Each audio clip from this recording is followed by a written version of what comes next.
গাড়ির নিচ থেকে 5টি তাজা বোমা উদ্ধার ভাটপাড়ায়। গাড়ির নিচ থেকেই 5টি তাজা বোমা উদ্ধার করলো পুলিশ। ভাটপাড়া পুরসভার 10 নম্বর ওয়ার্ডের সুকান্তপল্লীর ঘটনা। শনিবার সকালেই পুরসভার সাফাই কর্মীরা গাড়ির নিচের ব্যাগের মধ্যেই বোমাগুলো দেখতে পান। ভাটপাড়া থানার পুলিশ এসেই বোমাগুলো উদ্ধার করে নিয়ে যায়। এলাকার সিসিটিভি ফুটেজ খতিয়ে দেখে বাপ্পা বড়াল নামে স্থানীয় এক যুবককে পুলিশ গ্রেপ্তার করেছে।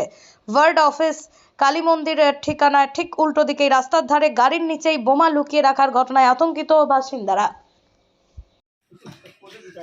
अच्छा को ऐसा घटना तुम्हारा घर में घटा है कि नहीं दोबारा कभी? दारा दारा कभी वही नहीं। चाकते जाबो तो पहली बार हुआ। ए बार करो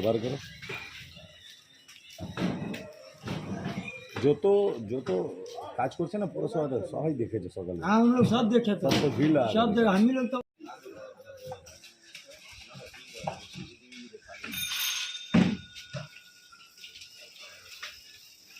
ये ভালো করে চিঠিটা ছাড়িয়ে দিই আমার তেমনি ভাড়া ধরলাম ভালো কাজ করতে গেলে কোনো ভয় নেই।